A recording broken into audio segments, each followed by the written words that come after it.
Este tema del Salmo 1 lo vimos hace como 3 semanas más o menos.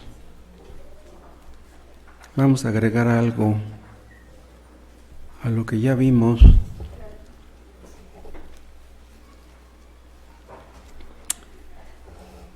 Dice Dios en este Salmo que todos los creyentes, todos los cristianos, todos los que le obedecen, van a acabar bien. Y los que no creen en Dios, los que no le obedecen, los que no creen en Cristo, los que no se someten a Él, van a acabar muy mal. Aunque aquí tengan muchas bendiciones en esta vida, en la otra vida no van a tener ninguna. El rey David compara aquí a los creyentes con un árbol o con los árboles, y a los inconversos los compara con el tamo. ¿Se acuerdan ustedes? Vimos que un árbol tiene vida, tiene armonía, tiene un propósito, tiene raíces. Y el tamo es basura. El tamo es la cascarita que sale del trigo. El tamo no sirve para nada. Entonces, está comparando aquí a un árbol con el tamo. Y en este mundo, una de dos: o somos árboles plantados por Dios, o somos tamo. Un árbol tiene vida. Los creyentes tenemos vida. Estábamos muertos, pero ahora estamos vivos. Los creyentes tenemos raíces, y son raíces que pueden llegar a estar muy profundas, de manera que aunque venga un huracán, un viento muy fuerte, estamos firmes por las raíces que tenemos en Cristo. Los creyentes tienen armonía, y todo esto lo tienen por Dios. Un árbol puede dar fruto. Todo cristiano tiene que llevar fruto. Ahí se ve la diferencia entre un cristiano y uno que no lo es. Los creyentes llevan fruto, unos a 30, otros a 60, otros a 100 por uno, pero todos llevan fruto. Solamente los creyentes, los que son bienaventurados,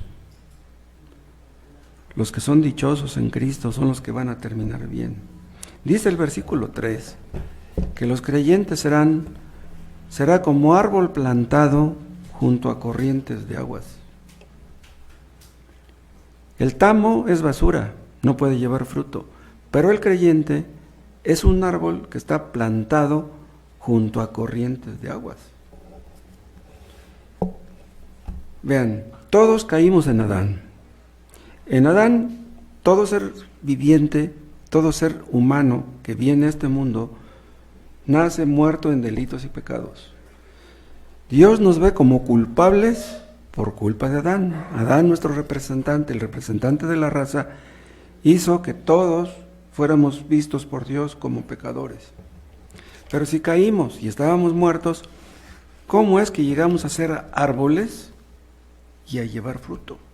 ¿Cómo podemos ser como este árbol que es plantado junto a corrientes de aguas? Esa es la pregunta. ¿Cómo podemos llegar a ser cristianos? Veíamos, la última vez que vimos este tema, que muchos suponen que llegamos a ser cristianos porque quisimos, porque nos propusimos ser cristianos, pero eso no es así. Los que llegamos a ser cristianos fue porque Dios quiso que llegáramos a hacerlo. Él tomó la decisión, no nosotros. Hay personas que tienen mucha fuerza de voluntad, que consiguen todo lo que se proponen. Y dicen, si estos pueden ser cristianos, yo también. Si estos fulanos apenas estudiaron la primaria y son salvos, pues con más razón yo que estudié en la universidad. O sea, ellos piensan que ser cristianos es cuestión de inteligencia, o de estudios, o de cultura, pero no es así. ¿Cómo es que llegamos a ser cristianos? Dice aquí el versículo 3, será como árbol plantado, vean. Somos cristianos porque Dios nos plantó. Vean, un árbol no se planta solo. Un árbol no se planta a sí mismo. Si nosotros estamos plantados junto a corrientes de aguas, es porque Dios nos plantó allí. En este mundo, nadie nace siendo cristiano. Hay personas que por naturaleza son muy tranquilas, que no son agresivas, que son honradas. Hay personas que son casi incapaces de tomar lo ajeno. Pero eso no quiere decir que esas personas sean cristianas. Eso es muy diferente. Les platiqué, creo, en una ocasión de un amigo que yo tuve desde antes de que me casara. Y todavía vive este amigo. Le hablé mucho del Evangelio. Y un día me dijo, ¿sabes qué, Moisés? Ya no me hables de eso. Dice, tú naciste para ser cristiano. Dice, yo nací para ser un rebelde. Dice, antes de que tú fueras convertido, dice, eras más tranquilo que yo. Él era bien peleonero, se peleaba con cualquiera. Dice, tú naciste para ser cristiano. Yo nací para ser rebelde. Pero es cierto eso, no hay nadie que nazca para ser cristiano. Si llegamos a ser cristianos fue porque Dios quiso, pero no porque hayamos tenido una cierta predisposición congénita, o ¿cómo se dice?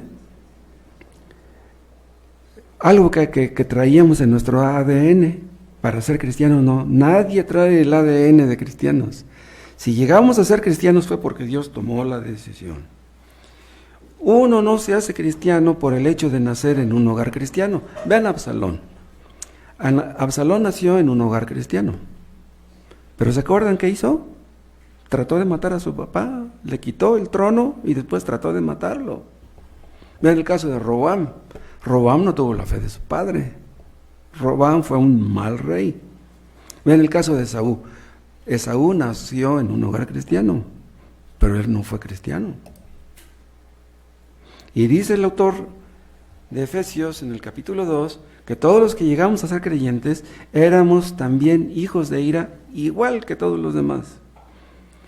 Lejos de Cristo, los hombres están bajo la ira de Dios. Esa ira de Dios está detenida, será derramada completamente en el infierno. En el infierno será donde la ira de Dios no tendrá ninguna restricción. Ahorita sí. Ahorita los hombres pasean, se divierten, compran, tienen mucho dinero y parece como que Dios los ama. Pero si no son convertidos, Dios no los ama. La ira de Dios está sobre ellos.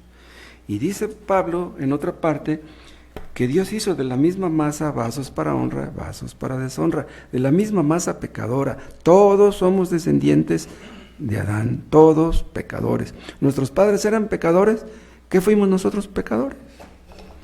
Y dice Pablo en otra parte, no hay justo ni siquiera uno. Fuera de Cristo no hay nadie que sea justo. Dios nos declara justos por la fe en Cristo, pero sin eso todos somos culpables. Todos nacimos en maldad, todos fuimos formados en pecado, en maldad fuimos formados y en pecado nos concibió nuestra madre. Esto que dijo David lo dice todo creyente. Entonces, vean, ninguna persona se hace cristiana a sí misma, al igual que un árbol no se planta a sí mismo. Y yo comentaba en esa ocasión que ninguna persona se convierte en cristiana gradualmente. Una persona llega a ser convertida de repente, hacía unos minutos estaba perdida, estaba muerta y de repente, ¡pum!, ocurrió el milagro. Ahora, el proceso de la regeneración en un sentido puede llegar a ser un proceso. En un sentido, no me vayan a malinterpretar. Una persona que está escuchando la predicación constantemente, Dios le está mostrando su pecado y se va ablandando poco a poco. Se va convenciendo de ser pecador a poco hasta que de repente, ¡pum!, nace de nuevo. Nació de nuevo así, instantáneamente, pero el proceso empezó desde antes. Hemos conocido a personas que llegan a ser salvas después de años de escuchar el Evangelio. Pero imagínense, Una persona que tiene 10 años leyendo la Biblia y que no ha sido salva, ¿cuándo lo va a hacer? Si en 10 años no has sido salvo, ¿cuántos años más necesitas para hacerlo?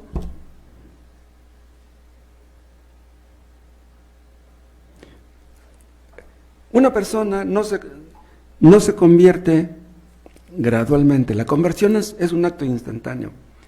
Y es bueno decirlo, ¿saben ustedes por qué? Porque una persona puede decir, bueno, pues no he sido salvo en tantos años, pero no, pues tengo la esperanza de que al rato. Pero si no has querido dejar el pecado en tantos años, ¿qué esperanza hay de que lo dejes mañana? Si un joven honrado se junta con un joven ladrón, es muy posible que ese joven honrado aprenda a ser ladrón. Cabe la posibilidad.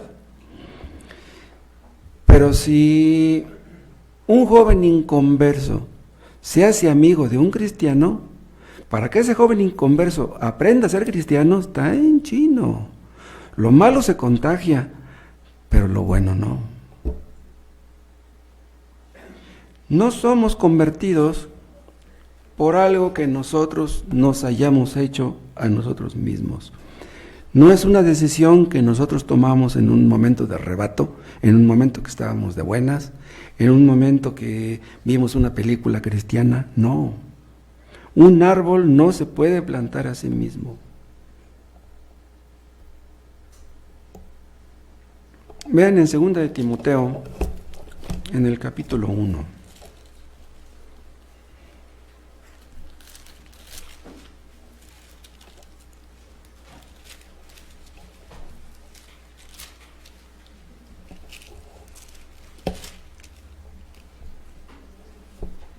Vean lo que le dice Pablo a Timoteo.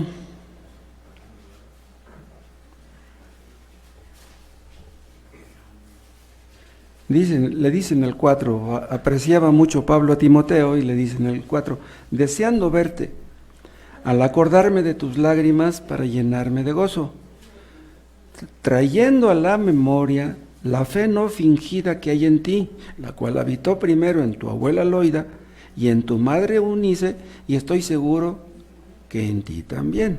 Vean, la abuela de Timoteo era cristiana, la madre de Timoteo era cristiana. Entonces, Timoteo era cristiano porque su abuela fue cristiana y su madre también. No, la fe no se hereda. Este versículo debiera de alentarnos para hablarles a nuestros hijos de Cristo. La fe no se hereda, pero si les enseñamos a nuestros hijos la palabra de Dios desde niños, tenemos la esperanza de que lleguen a ser cristianos. Pero si tú no les enseñas, ¿qué esperanza tienes de que tus hijos lleguen a ser salvos? Si no les hablas.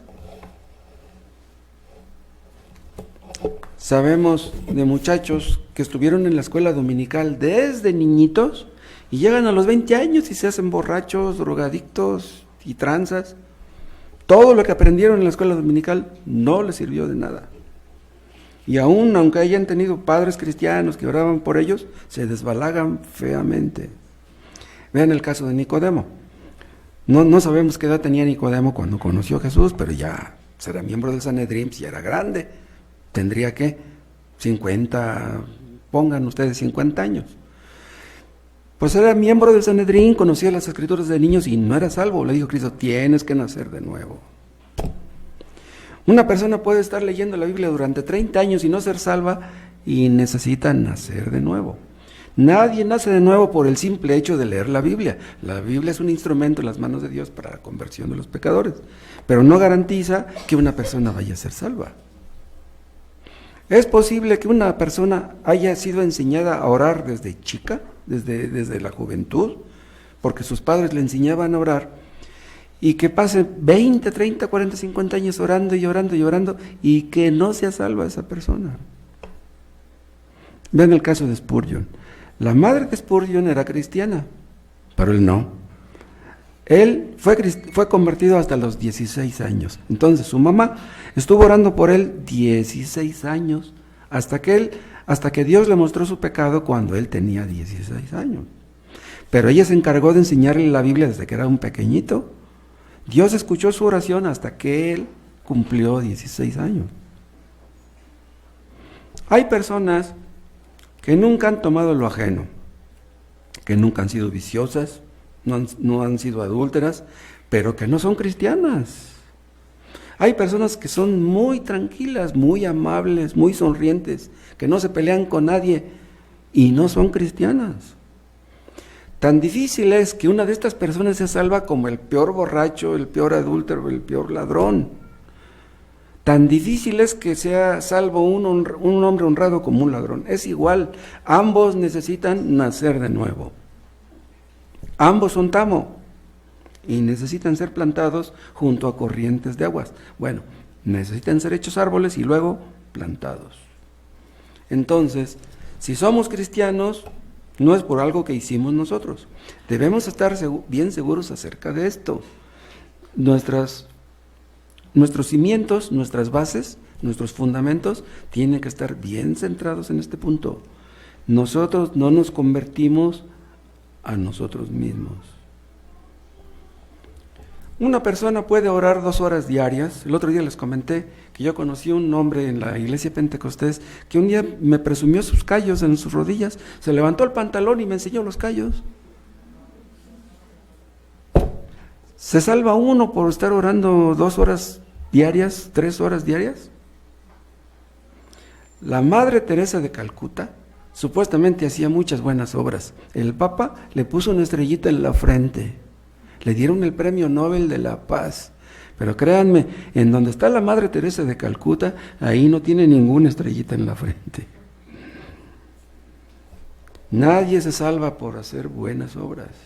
Vean 1 Corintios, capítulo 13.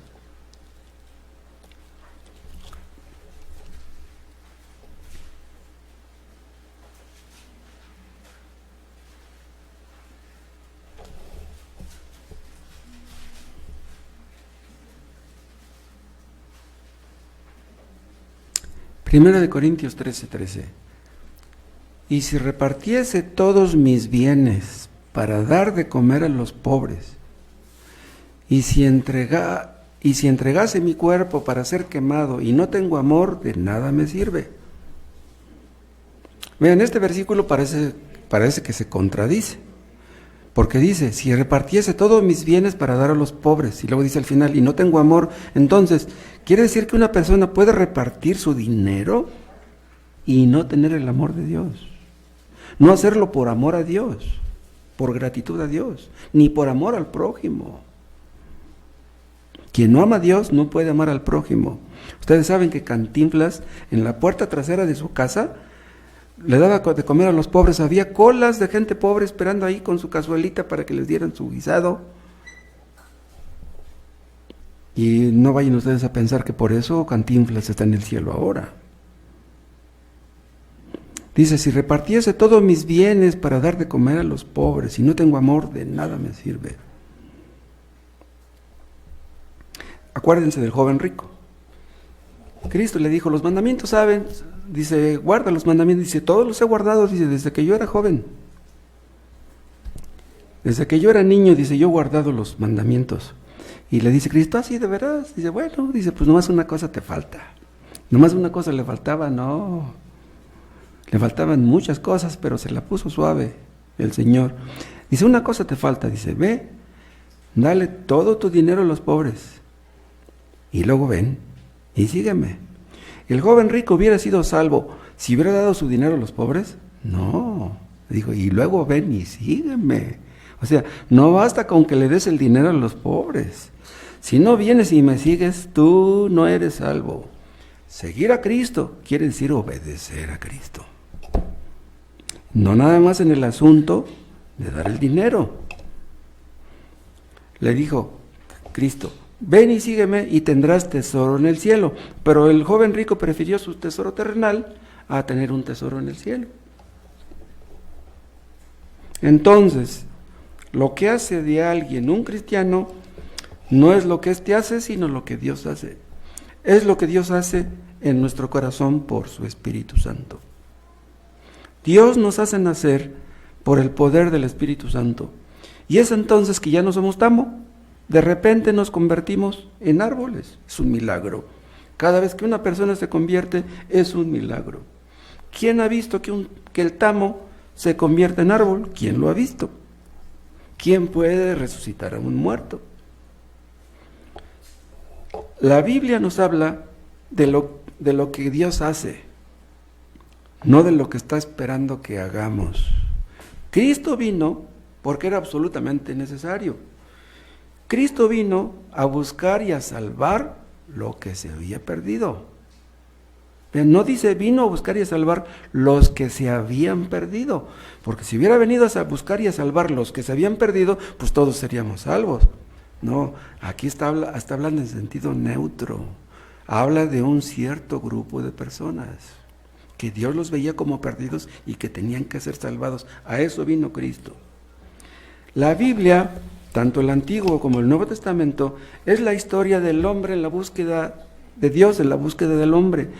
La Biblia no habla de la búsqueda del hombre acerca de Dios, no, es al revés. Dios vino a buscarnos, Cristo vino a buscarnos.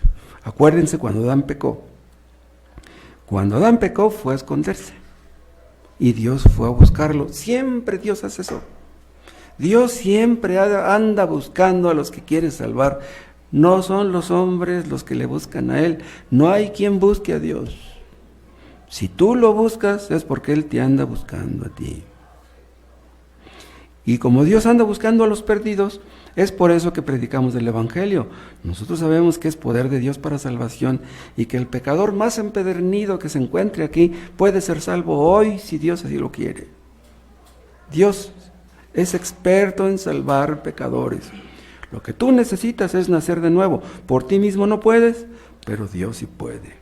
Y cuando tú nazcas de nuevo, vas a ver la moralidad con otros ojos. La moralidad no es meritoria, no es porque tú te estés portando bien que Dios te va a dar la salvación. Una persona puede decir, creo que ya no soy el mismo de hace un año, ya he cambiado en algunas cosas, ya dejé las malas palabras, ya dejé el cigarro, ya no voy a las fiestas, creo que ya soy cristiano. No pongas tus ojos en ti mismo, nada que tú hagas va a hacer que nazcas de nuevo. Lo que hace que nazcamos de nuevo es lo que Cristo hizo en la cruz. Si Cristo no hubiera venido al mundo, nadie sería cristiano, nadie sería salvo. Vean, Cristo vivió una vida perfecta, obedeció la ley a la perfección. Su sacrificio en la cruz fue expiatorio. ¿Qué significa esta palabra? Que el sacrificio de Cristo hizo que nuestros pecados fueran cubiertos, que nos librara a Dios de nuestros pecados, porque nosotros no podíamos librarnos de ellos. La muerte de Cristo fue sustitutiva o sustitutoria. ¿Qué quiere decir eso? Que murió en lugar de los culpables. Él era el inocente, los culpables nosotros. Cristo murió para que los culpables fuéramos declarados inocentes. Pero dicen muchos que para portarse bien nadie necesita de la religión cristiana. Vean, si ustedes vienen aquí porque quieren aprender a portarse bien, es cierto, ustedes no necesitan de la religión cristiana. Si ustedes lo que buscan es eso, portarse bien, ustedes están en el lugar equivocado. Los que llegan a ser salvos no es porque andan buscando portarse bien. Ese no es su objetivo. O sea, no somos salvos porque somos moralistas, porque promovemos la moral y que queremos que todos sean buenos como nosotros. No, no es así. Dicen algunos que los cristianos somos débiles, inestables, inseguros, no tenemos fuerza de voluntad y que por eso nos metemos en una religión, porque como nos portamos mal allá afuera, entonces venimos aquí para aprender a portarnos bien. No, no venimos a eso. Venimos aquí porque estamos conscientes de que ofendimos a nuestro Padre Celestial, ofendimos mucho a Dios. El Espíritu Santo nos convence de que somos pecadores. Jehová cargó en Él, en Cristo, el pecado de todos nosotros. ¿Quiénes todos? Los que hemos llegado a creer en Él.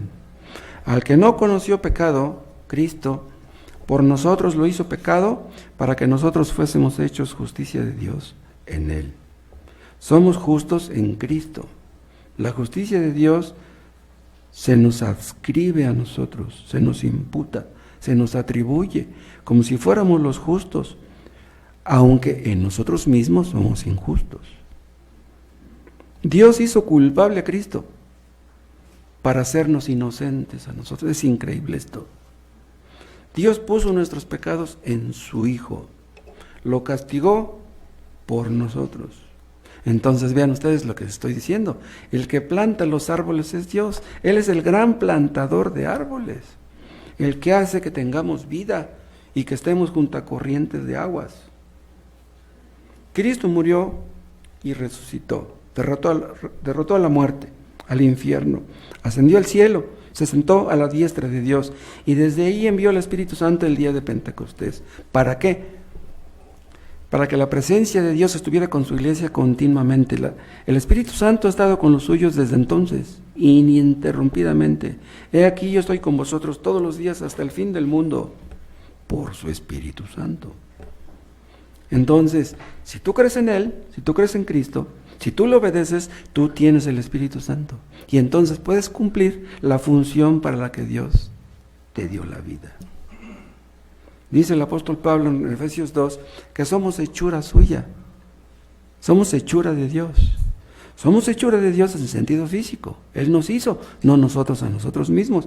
Pero se refiere principalmente a que somos hechura suya en sentido espiritual. Él nos hizo, nos dio vida espiritual cuando estábamos muertos. Y vean estos textos tan conocidos de Juan 1.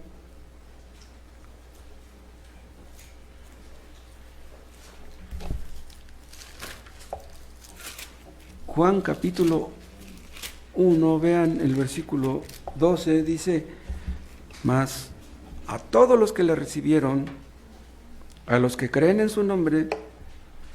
¿Quiénes son los que creen en su nombre? Los que le reciben como un regalo. Les dio potestad, vean, les dio el derecho de ser hechos hijos de Dios. Éramos hijos del diablo. Y dice el 13, los cuales no son engendrados, los hijos de Dios, de sangre, ni de voluntad de carne, ni de la voluntad de algún varón, sino de Dios. Estos versículos son bien claros y definitivos. Somos salvos no por algo que hayamos hecho nosotros, ni nuestros padres, ni el pastor, ni el misionero, ni nadie. Somos salvos por lo que Dios hizo, por lo que Dios quiso hacer. Por su gracia somos lo que somos. No tenemos nada de que jactarnos ni presumir. Él fue el que nos plantó junto a corrientes de aguas. Nos hizo árboles y luego nos plantó. ¿Entienden ustedes cuánto daño hacen los que enseñan la regeneración decisional? Ahí atrás el hermano Víctor tiene un folletito que se llama así, la regeneración decisional. Ese tema no sé cuánto surgió, pero yo creo que fue a principios de cuando llegó a México la iglesia Pentecostés. Enseñaban que la gente puede ser salva simplemente repitiendo una oración. Pasen a Cristo, los que quieren aceptar a Cristo, pasen. Y yo voy a orar por ustedes, repitan. Entonces, la oración, la salvación de esas personas, según ellos, dependía de que hicieran una oración, de que aceptaran a Cristo. ¿Ya soy salvo? ¿Ya repetí la oración que me dijo el pastor? No. La regeneración, el nuevo nacimiento no es algo que tú decides, ni porque tú haces una oración. Nadie nace de nuevo por pasar al frente. Nadie nace de nuevo por aceptar a Cristo. El asunto es que Él te acepte a ti. Él no necesita que tú lo aceptes a Él. El asunto es que Él te acepte a ti. Nadie nace de nuevo por bautizarse. Nadie nace de nuevo por participar de la cena del Señor. Es Dios el que crea nueva vida en nosotros. Nos hace nuevos hombres. Nos hace nuevas mujeres en Cristo Jesús. Entonces, si tú no naces de nuevo, no eres cristiano. ¿Has nacido de nuevo? Cerciórate. Porque si no has nacido de nuevo, estás en peligro. Y si crees que has nacido de nuevo, pero no es así, estás en peor peligro todavía. Adán y Eva pecaron y arrastraron a toda su descendencia a la corrupción. Pero vean cómo fue eso. Adán fue creado perfecto. Después de que Adán pecó, ¿podía mejorar? Ven, siendo perfecto Adán, pecó. Y ustedes dirán, bueno, pero si era perfecto, ¿por qué pecó? Porque había la posibilidad de que pecara. Tenía la capacidad de pecar. Y él usó esa capacidad para pecar. Después de que pecó, ¿podía mejorar? No. Él necesitaba nacer de nuevo. Tenía que empezar desde cero. Todo lo que perdió por un pecado. Bien, Dios les dio la ley a los israelitas. ¿Qué les dijo Dios? El que haga estas cosas vivirá por ellas. O sea, si ustedes obedecen la ley, tendrán vida. O sea, están muertos. ¿Sí? Si la obedecen van a tener vida. Entonces ellos dijeron, bueno, pues yo puedo. Si nos la está dando para tener vida, pues es que podemos guardarla. Dios ya sabía que ellos no iban a guardar la ley. La ley no fue dada para que la guardaran. La ley fue dada para que vieran su necesidad de salvación.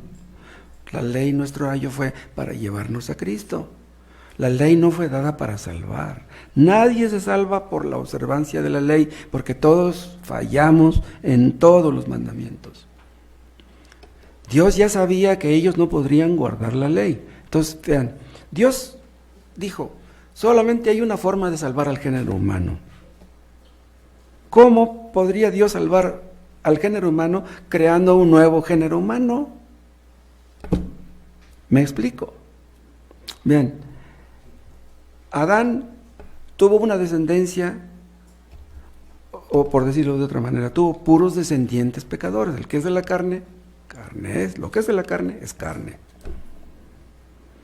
Entonces Adán y Eva tuvieron hijos. ¿Qué fueron esos hijos? Pues todos fueron pecadores. Y así lo entendió Abel. Por eso presentó aquella ofrenda. Porque él sabía que por sí mismo no iba a poder ser aceptado. No, yo tengo que presentar la ofrenda prescrita. Bien.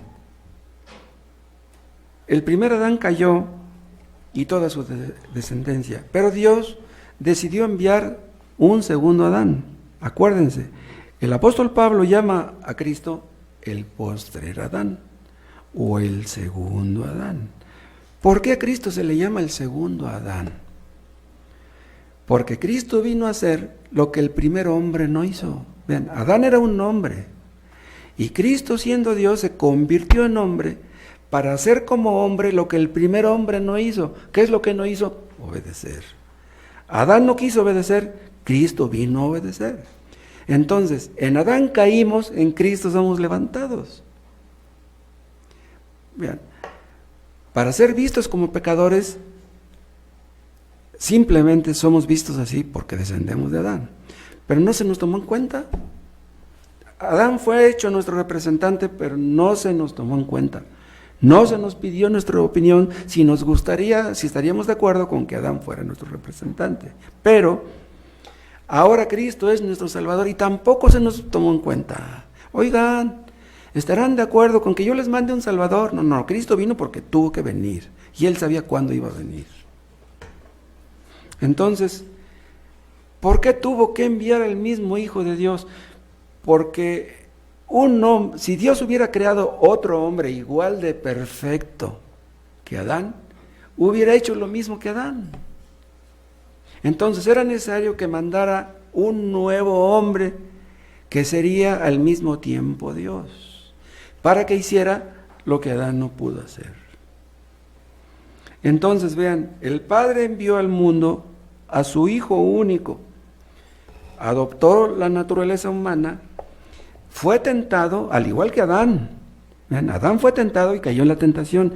Cristo, el segundo hombre, también fue tentado, pero él no cayó. Entonces vean, la raza caída, la raza vieja, es eclipsada ahora por la raza nueva. Cristo vino a instituir una nueva raza. Y los creyentes participamos de esa raza nueva. Tenemos una naturaleza nueva. Tenemos la misma naturaleza de Dios. Los creyentes tienen la naturaleza divina, dice el apóstol Pedro. Dice Cristo, yo he venido para que tengan vida y la tengan en abundancia. Se refiere a la vida física, a la vida espiritual, obviamente. Un creyente puede estar lleno de achaques, lleno de dolencias y tener vida en abundancia. Vida espiritual. La vida espiritual sobrepasa en todo a la vida física. Un cristiano, aunque esté enfermo del hígado, de los riñones, del corazón, de la presión, de la diabetes, hay personas enfermas como de 10, 15 cosas, la vida que Cristo da es superior a todo eso. Puede estar contento el creyente con todo y eso, y esperar la hora de su muerte con alegría. ¿Qué es lo que necesitábamos? Vida. A eso vino Cristo, porque ningún hombre podía dárnosla. Entonces Él es el gran plantador de árboles. Y no solamente nos hace árboles, ¿qué dice nuestro texto? Que nos planta junto a corrientes de aguas. Vean, pero plantar un árbol es un proceso. Junto a los ríos suele haber piedras. Y si ustedes quieren plantar un árbol junto al río, es posible que tenga que hacer a un lado ciertas piedras. O sea, convertirnos en cristianos puede ser un proceso, como yo les decía hace rato. ¿Qué es lo que hace el Espíritu Santo para plantarnos? Vean, primero excava la tierra, profundiza. Esta excavación habla de que Dios nos muestra nuestro pecado. O sea, el asunto no está en la superficie, aquí en la mente, no está en lo más profundo. El Espíritu Santo nos convence de pecado. Y esta labor puede tardar incluso meses, años. Hay personas que se convierten rápido, lo hemos visto, pero hay personas que tardan mucho tiempo. Algunos somos más necios que otros. Nadie se convierte sin convicción de pecado. Si tú nunca has visto tu pecado en su debida dimensión, si nunca te ha conducido a la locura, que sientes que te vuelves loco. Miren, grandes creyentes llegaron a ese punto. ¿Han leído ustedes Vida en Abundancia de Juan Bunyan? ¿Han leído ustedes la conversión de Martín Lutero? Esos hombres, para llegar a ser convertidos, llegaron al punto de sentir que se estaban volviendo locos. Pero vean, durante muchos años nos convencimos a nosotros mismos de que éramos buenitos. No éramos tan malos como otros. Y cuando alguien nos habló del Evangelio, no dimos nuestro brazo a torcer de inmediato. Luchamos en contra de Dios, resistimos al Espíritu Santo. Pero de repente empezamos a leer la Biblia y empezamos a ver las cosas de otra manera, poco a poco. O sea, Dios estaba desmenuzando el terreno, Dios estaba excavando, Dios estaba obrando en nosotros, mostrándonos nuestro pecado.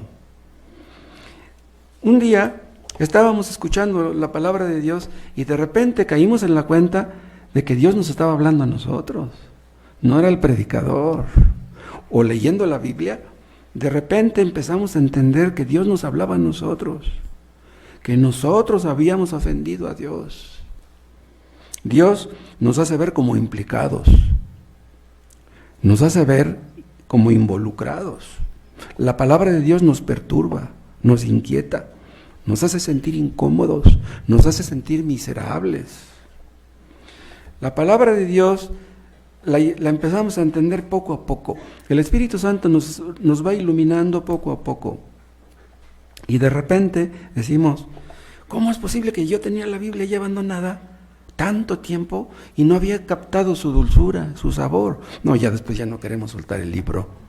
O sea, sentimos que nuestro Padre es el autor de ese libro y decimos, hay personas que tienen la Biblia en su casa y la tienen abierta ahí, y la tienen como si fuera un amuleto, como si les fuera a dar buena suerte. El asunto no es que la tengas abierta, el asunto es que la leas y que la atesores en tu corazón. Y entonces empezamos a ver por qué éramos infelices, porque el pecado hace infelices a los hombres. El hombre que más peca es el más infeliz. De repente empezamos a ver claro. De repente empezamos a entender que hay un Dios y que lo habíamos ofendido. Les he contado que cuando yo leí la primera vez la Biblia, me espanté. Leí como 10 versículos, 11.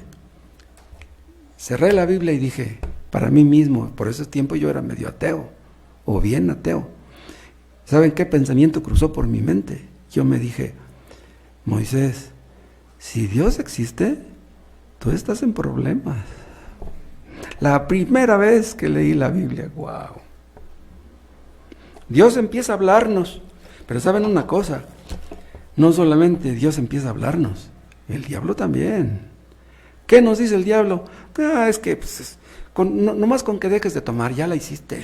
Ese es tu problema. Dejas de tomar y ya. No, el problema no nada más está en la superficie. Hasta cierto punto dejar de beber es fácil. Un poco de fuerza de voluntad y ya. Pero pues ¿de qué sirve que una persona de los de Alcohólicos Anónimos deje de beber? Si sigue con sus malas palabras y sus lujurias y sus mentiras y sus tranzas.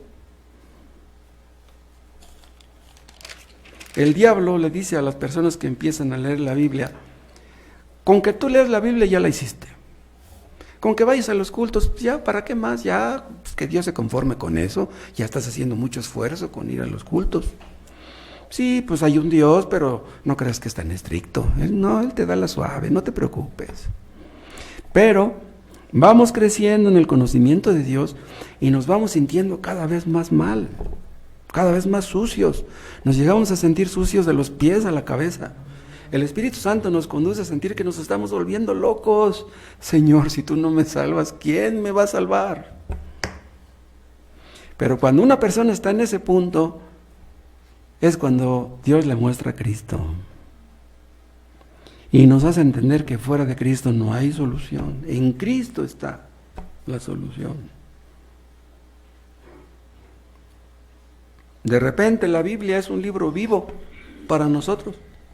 De repente empezamos a entender lo que nunca antes entendimos. Entendemos que en Cristo hay perdón. Hay un texto en el Salmo 130 que dice, en ti hay perdón para que seas temido. Pero dirán unos, caray, si en Dios hay perdón, ¿para qué temerle? Pues me arrepiento cuando ya sienta pasos y Dios me perdona. No, en ti hay perdón para que seas temido. ¿Por qué? Porque un Dios tan santo, que ha dicho que un solo pecado merece la muerte, ¿cómo es posible que un Dios tan santo y tan grande perdone tantos pecados que cometimos? No, un Dios así es un digno de todo temor. Esos que dicen, pues voy a pecar al fin que luego me arrepiento y Dios me perdona, no. Esas personas para que se arrepientan de veras están chino. ¿Saben ustedes que al Mochaorejas lo capturaron en 1999? Lo entrevistó Javier Alatorre y le dice Javier Alatorre, dice, oye Daniel, le llamaba Daniel Arismendi, se llama, dice, oye Daniel, dice, ¿y no tienes temor, dice, de que un día vayas a rendirle cuentas a Dios? Y le dice el Arismendi, le dice, miedo, ¿por qué? Dice, Dios está para perdonar. ¿Cómo ven?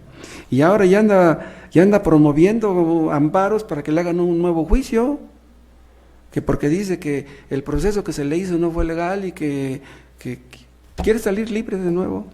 ¿Saben cuántos años le echaron en la cárcel? 350.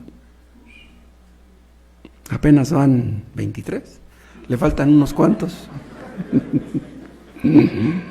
No, Dios no está para perdonar. Dios está para castigar. Él es santo. Él es justo, con Él no se juega.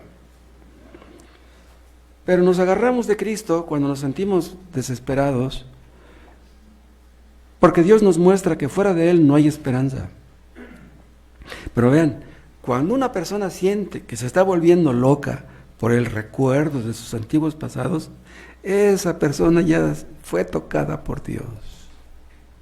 Es entonces cuando nos arrepentimos de veras. No basta con que ustedes se sientan mal porque pecan. De nada sirve que se sientan mal si no se arrepienten.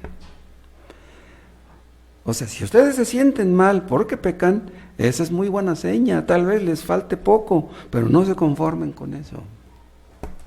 Hay un texto que dice, cree en el Señor Jesucristo y serás salvo. Ah, yo creo. ¿Pero crees de veras? ¿Qué quiere decir creer? Acuérdense, creer significa confiar y obedecer. No digas que crees si no confías en lo que Cristo hizo en la cruz y no obedeces.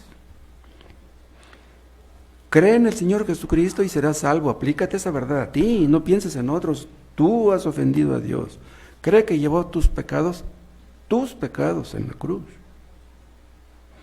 No esperes un día llegar a merecer que Cristo haya muerto por ti, porque ¿quién puede merecer eso? Tienes que renunciar a todo pecado y reconoce que si Dios te arroja al infierno, pues eso es lo que mereces. ¿Y quién nos hace entender esto? Pues el Espíritu Santo. Todo esto forma parte de la preparación del terreno, de la desmenuzación del terreno, del quitar las piedras para poder plantar el árbol. Puede llevar un tiempecito, pero el asunto es ese, que el tamo se convierte en árbol. Pero ese árbol es plantado, pero ahí no termina el asunto, porque ¿qué dice el texto? Es plantado junto a corrientes de aguas. Vean, no es plantado en un desierto, no es plantado en cualquier tierra, no, junto a corrientes de aguas. Quiere decir que somos plantados en Cristo. Ahí están las fuentes, ahí están las aguas cristalinas que nos limpian y que hacen que llevemos fruto y que nuestra hoja no caiga. Somos plantados por Dios en Cristo. Entonces, lo que nos hace cristianos no es porque seamos mejores de lo que éramos antes. No, es que Dios hizo que naciéramos de nuevo. El asunto no es que seamos mejores que antes. Hay personas que están muy atentas a su propio crecimiento. Ay, hace tiempo leía nomás 10 minutos, ya leo 15, ya leo 20 minutos.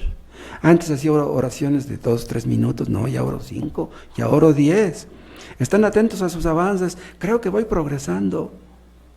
A lo mejor ya estoy cerca de la salvación. No pongas tus ojos en ti mismo, en tus supuestos progresos. Lo que tú necesitas es que Dios te plante en Cristo. En Él está la vida nueva. Cristo dice, yo he venido para que tengan vida y para que la tengan en abundancia. Eso lo tenemos en Cristo. Noten ustedes que la tierra que está junto a un río siempre es tierra fértil, es tierra húmeda, es tierra que está llena de nutrientes. Por eso muchos hombres pues plantan árboles cerca de los ríos, precisamente por eso. Ahí junto a los ríos crecen grandes y fuertes. Entonces vean, Dios nos planta en Cristo, nos da la vida de Dios y es entonces que ya estamos vivos. Yo le cité hace un rato a Pedro, pero no vimos el texto, véanlo ahora, 2 de Pedro 1.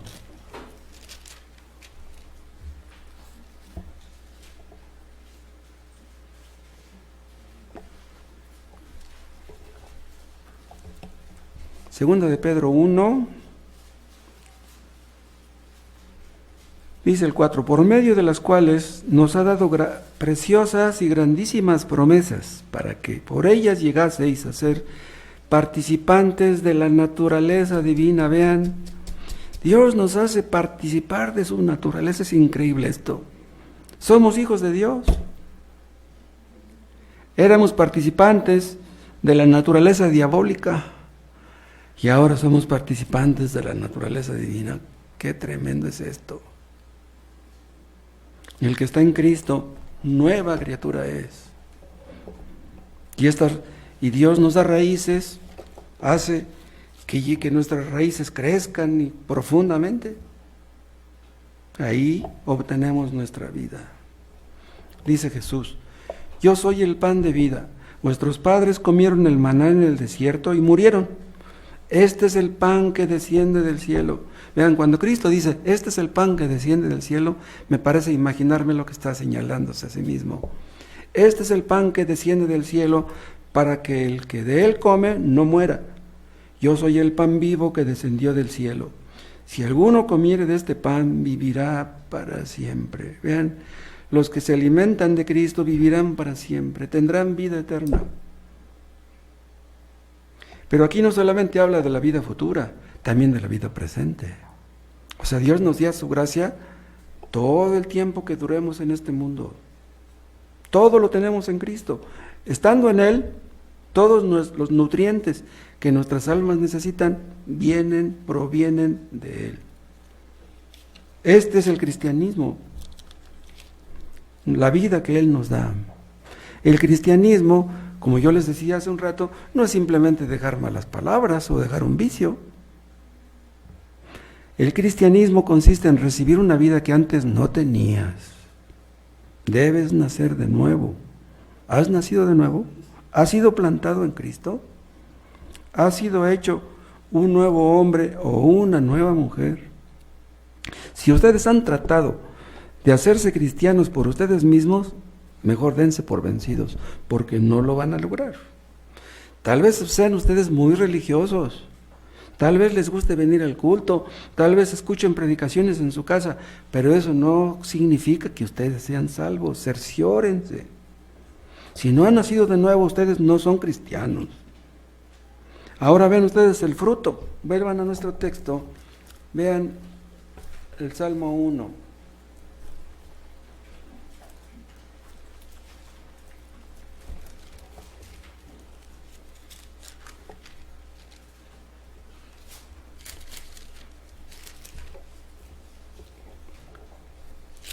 Salmo 1, 3. Será como árbol plantado junto a corrientes de aguas, que da su fruto en su tiempo, y su hoja no cae, y todo lo que hace prosperará. Esto es lo que hace que demos fruto y que funcionemos como se debe. ¿Para qué creó Dios a Adán y a Eva? Para que le obedecieran, pero no quisieron. Bien, la función del ser humano, el hecho de que Dios nos haya dado la vida es para eso, para que le obedezcamos. Un hombre que no obedece a Dios no funciona como se debe y no puede ser feliz. Estará inquieto, preocupado, tenso, estresado, hasta que haga la voluntad de Dios. Las personas que no hacen la voluntad de Dios no pueden ser felices ni aquí ni en ningún lado. ¿Cuál es la función de los árboles plantados junto a las corrientes de aguas? Que den fruto. El tamo no sirve para nada. Cuando somos convertidos, es que la imagen de Dios que se perdió en Adán sea restaurada poco a poco. Vean en Efesios, capítulo 4.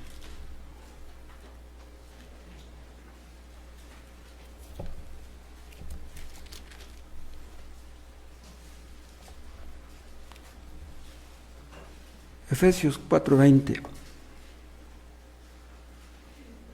Mas vosotros no habéis aprendido hacia Cristo.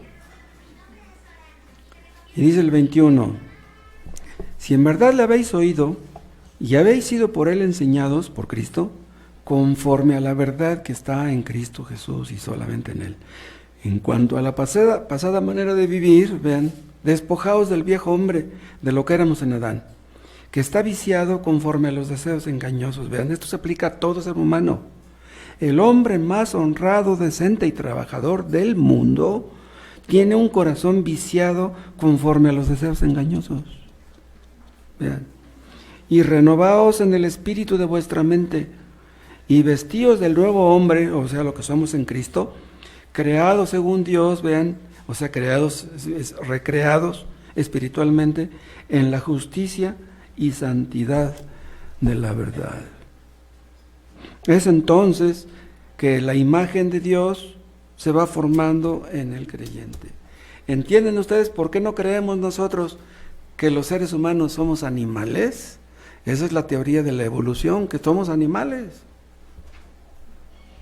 ¿Los animales para qué viven? Pues para comer, para beber y para reproducirse. Para eso nos trajo Dios el mundo. Entonces se trata de comer y de beber y de tener sexo y tener hijos.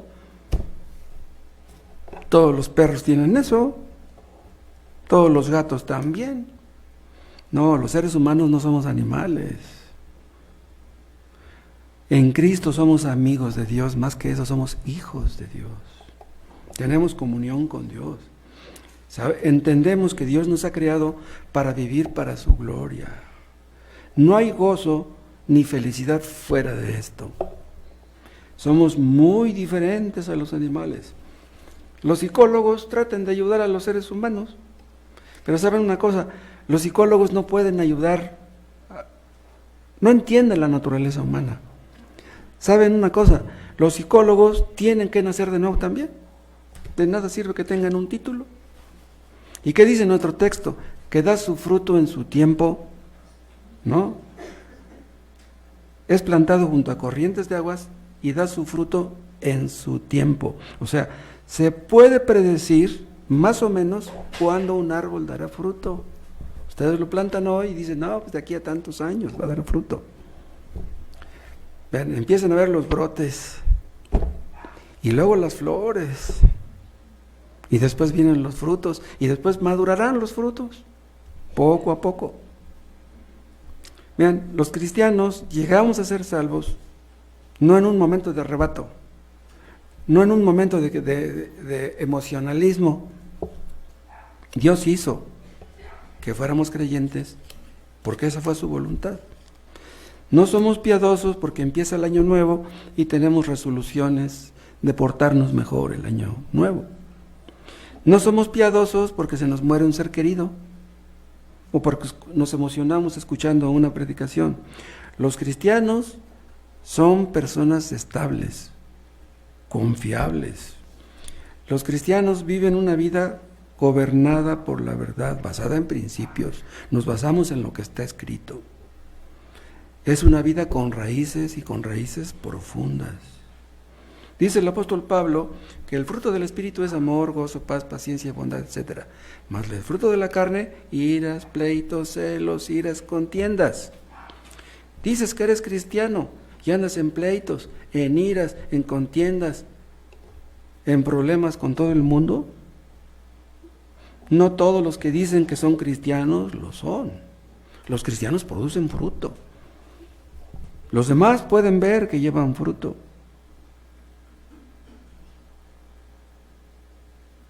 Dice el rey David, en la ley de Jehová está su delicia, es lo que dice el versículo 2. ¿Se deleitan ustedes en la lectura de la palabra? ¿Disfrutan de la lectura? ¿Comparten con otros lo que leen, lo que aprenden? ¿Pueden ustedes explicarles a los que les rodean cómo convertirse en cristianos?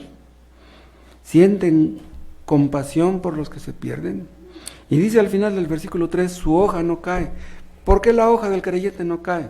¿Saben por qué? Porque su felicidad no depende de las circunstancias. La felicidad de los creyentes no depende de las circunstancias. Si un cristiano tiene una esposa y se le llega a morir la esposa, ¿se acabó su felicidad? O viceversa, si la esposa es cristiana y se le muere el marido, ¿se le acabó la felicidad? Hay madres y padres que se les muere un hijito, sienten que se vuelven locos. Pues sí, ha de ser terrible que se le muera a uno un hijo, pero a un cristiano sabe que Dios le dio ese hijo y Dios se lo quitó y encontrará consuelo en su Dios. Dice el Salmo 112, en memoria eterna será el justo, no tendrá temor de malas noticias. Su corazón está firme, confiado en Jehová, asegurado está su corazón, no temerá, su hoja no cae. Hermanos, quién sabe cómo se ponga este asunto de Ucrania, porque no hay indicaciones de que esto vaya a terminar. Ahora ya hay otro problema, acá los palestinos andan pero bien bravos con los israelíes, hasta misiles han mandado. Estados Unidos ya no anda tan bien con China por el asunto de Taiwán. Si se llega a levantar otro problema como el de Ucrania, olvídense. Si con uno ha afectado la economía mundial, ese problema de Ucrania, imagínense otro parecido, no hombre. Pero no importa, aunque hubiera una guerra peor que la de Ucrania, aunque la gasolina subiera a 30 pesos el litro, aunque las tortillas subieran a 30 pesos el kilo, de todas maneras, el corazón del creyente está confiado en Jehová y no temerá. La vida cristiana, hermanos, nos prepara para lo que venga, nos prepara para la vejez, nos prepara para la enfermedad, nos prepara para la muerte de nuestros seres queridos y para nuestra propia muerte. Porque estamos plantados junto a corrientes de aguas que nunca nos fallarán. Cristo nunca nos fallará. Además dice el rey David en el Salmo 92 que los creyentes aún en la vejez fructificarán, estarán vigorosos y verdes. ¿Se acuerdan? Él ha dicho que no nos dejará ni nos desamparará. El Señor es mi ayudador, no temeré lo que me pueda hacer el hombre. Joven fui y he envejecido y no he visto justo desamparado ni su simiente que mendigue pan. Hermanos, aunque las cosas se pongan duras, digamos como Pablo, yo sé a quién he creído y estoy seguro que es poderoso para guardar mi depósito para aquel día.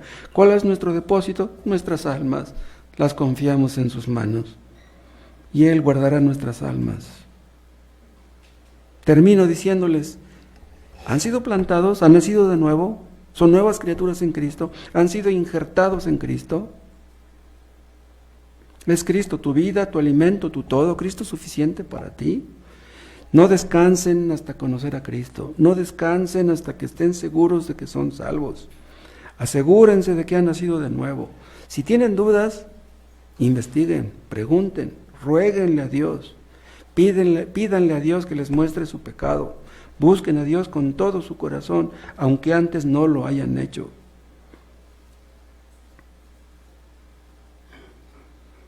Y si lo hacen, veremos fruto en ustedes y su hoja no caerá.